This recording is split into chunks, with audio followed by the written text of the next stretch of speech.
네, 안녕하십니까. 네, 안녕하십니까. 정달성 의원님. 네, 네, 반갑습니다. 대한민국과 지방자치의 목표 달성을 위해서 열심히 뛰는 목표 달성, 정달성. 정달성 의원님 반갑습니다. 네, 지금 이번 주 핫 이슈가 대법원에서 이번에 이제 파기환송했던 거 네. 전국적으로 아주 태풍으로 떠오르고 있습니다. 네. 이 부분 좀 문제점을 좀 짚어봐야 될 것 같은데 네, 네. 전반적으로 이걸 어떻게 지금 보고 계십니까?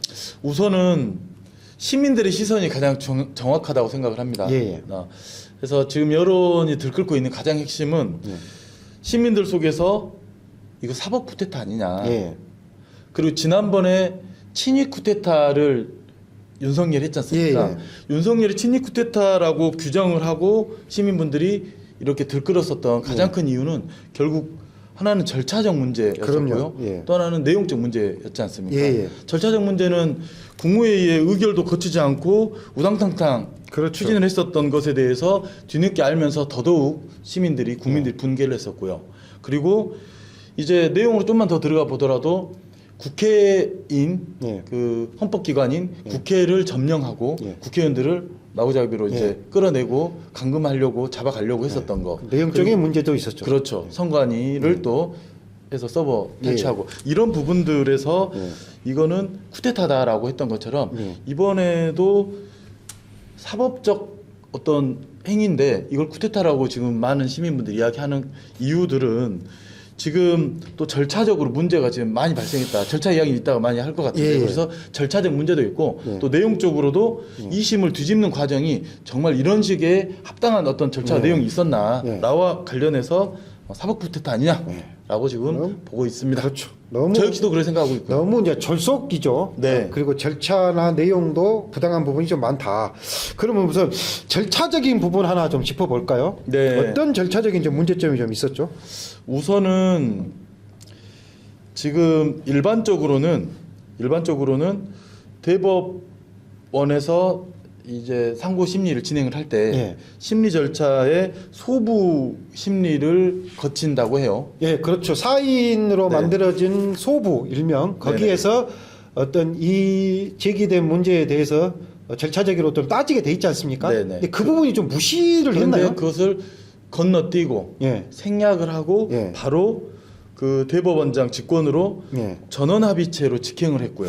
그러니까 이 소부에서 제가 알기로는 4인의 대법관과 재판연구관이 충분하게 이게 한 6만에서 7만 페이지 정도 된다 그러는데 기록도 검토도 하고 의견서도 작성하고 심리도 하고 그래야 되는데 이 네. 절차가 지금 무시됐다는 얘기죠. 무시됐죠. 그래서 지금 문제 제기를 많이 하고 있는 부분이 예. 6만에서 7만 페이지의 분량의 그 양을 예. 어떻게 2, 3일 만에 소화할 수 있냐. 예. 이거는 물리적으로 불가하지 물리적으로 않습니까? 불가한 거 아니냐. 이것을 어디에서는 표로 표현했던데요. 예. 300페이지 책을 예. 매일 70권을 예. 3일 내내 읽어야 한다고 합니다.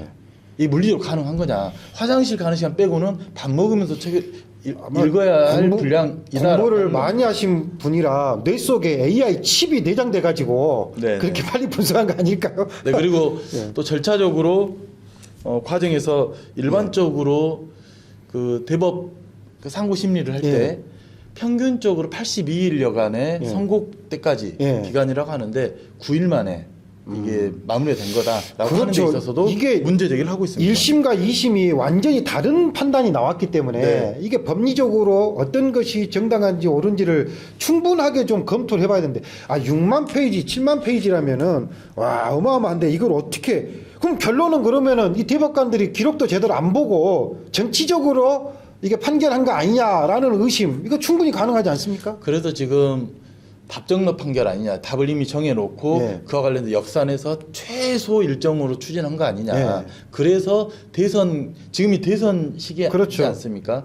그래서 선거 개입, 대선 개입 아니냐라고 하는 합리적 의혹들을 계속 하고 있는 거죠. 그러니까 이재명의 대통령이 되지 않도록 하기 위해서 네. 완전히 정치적으로 무리수를 뒀다. 네. 야, 이거 이런 기회에 차라리 대법원도 좀 개혁을 좀 해야 된다는 국민 여론도 상당할 것 같습니다. 필요하죠. 저는 이제 국민 여론은 기본적으로 예, 예. 크다고 보는데요. 예. 내부적으로 그 사법적 어떤 이 카르텔이라고 우리는 한 번씩 예, 이야기하는데 이분들 내에서도 문제 제기가 내부 게시판 내부 망에 많이 올라와 있다고. 아, 예. 뭐 어떤 판사님이 이 부분에 대해서 절차적 또 내용적 문제점을 제기하는 글을 또 내부망에 네. 올리셔갖고 네. 그게 인터넷에 많이 또 네, 돌아다니더라고요. 그리고 실제로 이거를 익명으로도 할 수 있는데 네. 실명으로 네. 이게 오죽하면은 법적 어떤 그 법 간의 양심.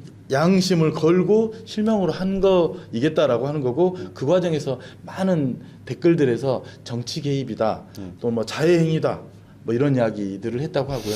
이게 소신과 원칙을 가지고 정말 양심껏 열심히 일해온 그런 대부분의 판사님들이나 그분들이 봤을 때는 아니 그 몇몇 정치적 성향이 좀 뚜렷한 몇몇 대법관들의 판단으로 네네. 사법부 불신을 초래해서 오히려 본인들이 피해를 보은 거 아니냐. 당연하죠. 그렇죠. 그렇게 당연하죠. 충분히 볼 수 있지 않을까 이거 싶습니다. 자체를 예.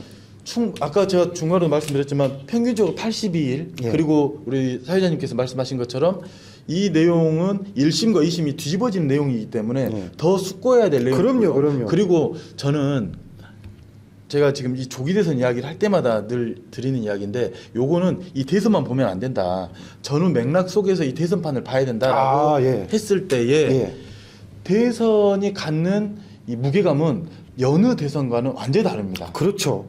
87년 대선 이후에 가장 그 중압감 있는 대선이라고 생각을 합니다. 아, 그렇게 볼 수 있죠. 국민들 입장에서도 이 선거를 통해서 대한민국이 다시금 정상적인 민주적 어떤 대한민국을 갈 거냐 아니면은 계엄 이후에 이 아사리판된 대한민국이 여전히 아수라장으로 계속 갈 거냐. 그 중요한 계기라고 이거 생각합니다. 중요한 지적입니다. 왜 그러냐면은 지난번에 지금 최근에 탄핵이 2번 있었는데 네. 박근혜 대통령 탄핵은 어떻게 보면 국정농단 개인의 어떤 문제점이 긴 했지만은 맞습니다. 지금의 탄핵은 현직 대통령이 완전히 사법적인 부분들 민주적인 절차를 무시하고 개인의 권력을 공고하기 위한 아주 그 심각한 문제를 저질러서 탄핵이 되고 나서의 그 다음에 이제 대선이기 때문에 그렇죠. 무게감이 과거하고는 어떻게 보면은 정말 80년대 군사 독재 시절에 네. 독재와 민주화의 싸움처럼 네. 아주 큰 문제인데 여기에 그 사법기관 대법원이 개입을 해가지고 절차와 내용을 완전 깡그리 무시한 네. 이런 부분들은 정말 심각하다고 보입니다. 그래서 예. 그 국회에서 공식적으로 예. 나와서 법원 행정처 차장 예, 역시도 9일 만에 대법 선고는 정말로 매우 이례적인 예. 일이다라고 하면서 절차적 문제를 사실상 인정하기도 했지 않습니까? 그러면은 이렇게 대법원에 절차적인 문제가 있을 때 그럼 이거를 뭐가 좀 개선하고 뭐 문제를 해결하기 위한 어떤 그 민주적인 어떤 절차도 있을 수 있지 않습니까? 예를 들어서 대통령이 윤석열 대통령이 잘못했을 때 국회에서 탄핵을 한 것처럼 네네. 그래서 사실은 이 부분 때문에 사법부 개혁이 필요한 거다라고 이야기를 하고 있고 사실 검찰 개혁이 너무 광범위하게 예. 시민적 어떤 공감을 얻어서 검찰 개혁 이야기 많이 나왔지만 사법부는 그래도 입법, 행정, 사법 이 삼권 분립 하에서 사법부의 독립성을 존중해주고 사실은 그 결과에 대해서 다 따르고 그렇죠. 했었던 거 아니겠습니까? 예. 근데 이렇게까지 노골적으로 지금 대한민국을 송두리째 흔드는 판에 적극 개입했다라고 보이는 만큼 사법부 개혁은 필요하다라고 다시 한번 보여주고요. 이걸 그래서 사심제 이야기도 나오고 예. 대체 사법부는 특히나 대법은 누가 견제하냐라고 하는 이 근본적 물음을 던지는 것 그렇죠. 같습니다. 이게 삼권 분립은 독립의 의미도 있지만 상호 견제의 의미도 있거든요. 네네. 행정이 독주하거나 사법부가 독주를 하거나 또는 입법부가 독주하는 걸 서로 간의 견제와 균형을 통해서 대한민국이 올바른 길을 가도록 한다. 네네. 그러면 법원의 대법관들이 이러한 정치적으로 편향된 판결을 했을 경우에는 이거를 견제할 수 있는 수단. 그럼 현재를 보면 행정부가 아니라 입법부밖에 없겠네요. 그러면은. 그렇죠. 결국은 근데 또 입법부 관련돼서 입법부에서 이걸 했을 시에 어떤 합법적 행위를 했을 시에 네. 그에 따른 여론은 저는 국민들이 뒷받침해 줄 거다. 그렇죠. 생각을 합니다. 우리나라 헌법이 1조 1항이 뭔가 대한민국 주권은 누구에게 있습니까? 국민에게 그렇죠. 있고 모든 그러면은 권력은 그렇죠. 국민으로부터 국민으로부터 나온다. 나온다. 그렇죠. 네. 그러면 대법관들도 판단도 결국은 국민의 뜻에 따르는 것이 우선인데 국민의 뜻을 따른 게 아니라 어떤 특정 세력, 특정 이익을 위해서 따른 게 아닌가. 이런 의심 충분히 할 것 같습니다. 네, 그래서는 말씀하신 것처럼 사법부가 현재 그런 행태를 보이는 예. 것에서 이것을 바로잡을 수 있는 그 힘은 다시금 국민적 광범위한 국민적 여론 그럼요.